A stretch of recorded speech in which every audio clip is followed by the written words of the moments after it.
Hey, what's going on, guys and gals? Listen, in this particular video right here, everything I'm going to do is my own personal opinion, but it is an educated opinion, okay? Now, if you have run out of outputs and you've got to use these hardwired systems like the P16 or the P24 or the DP48s, that's about the only time I would ever recommend using these, okay? As far as I'm concerned, they've actually went the way of the dodo. I don't like them. I actually own the P24. I don't like it. I have the P16. I don't like it, okay? And I'm going to tell you why. The price on these are ridiculous. It's got nothing to do with Behringer, okay? It's the alternative of what you can do. So here we've got the P16, the HQ16 now, as they're calling it, $209. Well, this is the hub you got to use for it, or one of the hubs you use for it. Okay. Now you can also use like the S16 or the DL16. They have the alternate port on the back. I'm not going to go through on the pricing of those, but you get my point. So right off the bat, you're going to have about $600, $700 just in one unit. Because unless you're doing a solo, and if that's the case, then I promise you, you're going to have an output. So here we go over here again with the P24, $219.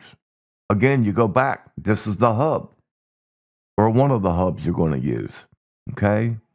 Now let's step up to the Midas DP48. Well, the hub for this is $969. So just in this one unit, you're going to have $1,300, close to it. Okay? Now, again, these are hard lined in. You're not going to be jumping around on stage with it. There's nothing wireless. It is all hard wired in. So, again, going back to the hub, and now let's go look at the Behringer P2, $39.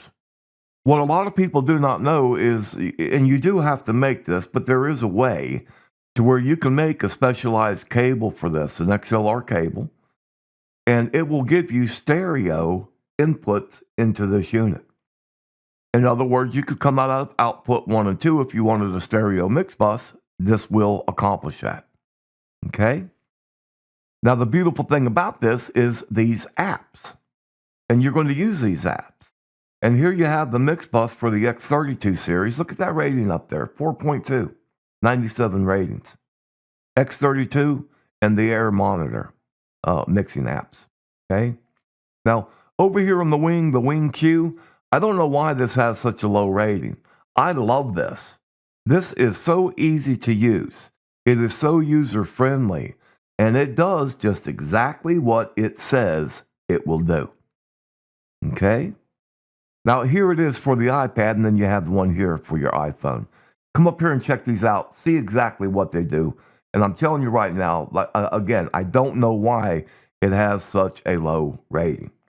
They are so simple to use. Okay? So let's jump down into Wing Edit. And I'm going to start working this with the Wing Q app. Again, it is absolutely simple. And here we go. Now, if I come over here, and I come on my phone and I say, you know what? I'm going to sit there and work on Mike's mix bus. I'm Mike. Okay? And I want to add what I've got going into my mix bus right here. I'm just going to turn these mains off just for general purposes here. So if I come over here and say, you know what? I want a little bit less bass. If you look all the way under the bass, you see how I'm moving that? I'm doing this with my iPhone now. All of these movements you see is from my iPhone and this app, right down to including the master bus fader over there on the right-hand side of the page. Now, guys, I'm not an arrogant individual. I try not to be. I hope I don't come across that way. And as long as I've been doing this, it's impossible for me to create a mix better than what you can do it yourself. You follow me? You're the one listening to it. You're the one that knows exactly how much of each one of these inputs you need. Now, if we were going with the P16, as you can see, with this up here, plus over here, if we go to the buses with all of our FX we got coming across here, okay, you'll see that we're already out of inputs. We can't use them. So now we got to create a drum bus.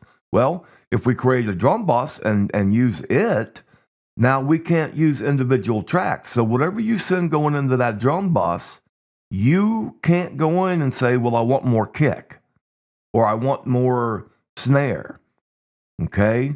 You've got to take that drum bus as a group. All you can do is raise and lower that group of signals combined together or summed together. Okay? But you see, I've got these muted, and there's a reason. I'm going to play this audio here in a second, and you'll be able to hear it.